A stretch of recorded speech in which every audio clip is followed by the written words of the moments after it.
یہ ریڈیو صدائے حریت جموں کشمیر ہے، پیش خدمت ہے خصوصی اپ ڈیٹ۔ عالمی ایوارڈ یافتہ کشمیری صحافی آصف سلطان بھارتی قید میں 1000 دن مکمل کر چکے ہیں۔ انہوں نے اگست 2018 میں معروف کشمیری نوجوان شہید برہان وانی کا بارہ میں ایک مقامی جریدہ میں مضمون لکھن اور شائع کرن پر گرفتار کیو گیو تھو۔ تقریباً 3 سالاں تے جاری آصف سلطان کی نظر بندی کے دوران اس کا کارما سارو کچھ بدل گیو ہے، مگر عدالت میں مقدمہ کی کئی بار سماعت کے باوجود انہوں کے خلاف لایا گیا الزامات ہون تک ثابت نہیں کیا جا سکیا۔ 1 سال بعد امریکی نیشنل پریس کلب نے انہوں نے جان ابوچن پریس فریڈم ایوارڈ دیتو تھو۔ آصف سلطان انسانی حقوق کا گروپاں، بین الاقوامی صحافتی ادارہ اور کشمیری صحافیوں کا طرف تے رہائی کا کئی بار مطالبات کے باوجود سری نگر کی سینٹرل جیل میں مسلسل بند ہیں۔ آصف کی بچی گرفتاری کے وقت صرف 6 مہینہ کی تھی۔ ہن اپنا باپ کی غیر موجودگی نہ شدت کے نال محسوس کر رہی ہے اور کاراں بے صبری تے آصف کو انتظار کر رہا ہے۔ کالا قانون کے تحت گرفتار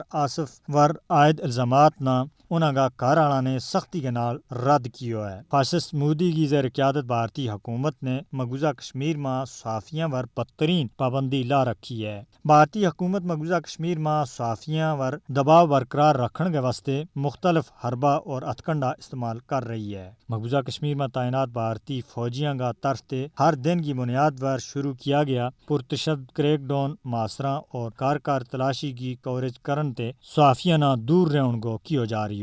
بھارت کا طرف سے ان ظالمانہ کاروائیوں کی کوریج تے میڈیا نہ روکن کو مقصد اپنی شفاق فوج کا طرف سے کی جان والی انسانی حقوق کی خلاف ورزیاں نہ پوری دنیا دے اولے رکھنا ہے۔ مقبوضہ کشمیر میں میڈیا پالیسی 2020 کے ذریعے صحافیوں نہ کسی بھی خبر، خاص کر تحریک آزادی کشمیر کا بارہ میں خبر قابض انتظامیہ کی اجازت کے بغیر شائع کرن دے روکنا ہے۔ مقبوضہ کشمیر میں صحافیوں نہ بدترین ریاستی جبر کو سامنا کرنا پی رہی ہے۔ مقبوضہ کشمیر میں صحافتی آزادی نہ بھارتی حکام کا طرف سے سخت خطرہ لائق ہے۔ بھارت مقبوضہ کشمیر میں صحافیوں نہ چپ کراؤن کے واسطے انہوں نے پریشان، دمکاؤن اور نگرانی کا حربہ استعمال کر رہی ہے۔ مقبوضہ کشمیر میں صحافیوں کے خلاف سخت قوانین کو استعمال ایک عام رواج بن گیا ہے۔ کشمیری صحافی مقبوضہ کشمیر میں مشکل ترین حالات میں کام کر رہی ہیں، خاص کر 5 اگست 2019 کے بعد کشمیری صحافی مقبوضہ علاقہ میں سچائی اور حقیقت پر مبنی خبروں کی اشاعت کی پاداشت میں بڑی قیمت ادا کر رہی ہے۔ کشمیری صحافیوں پر پابندی بھارت چاہے کہ مقبوضہ کشمیر میں صرف بھارتی سوچ، خبراں اور رپورٹاں میں شامل کی جائے۔ مودی حکومت حقائق نہ پامال کرن کے واسطے مقبوضہ کشمیر میں میڈیا پر اپنی گرفت مضبوط اور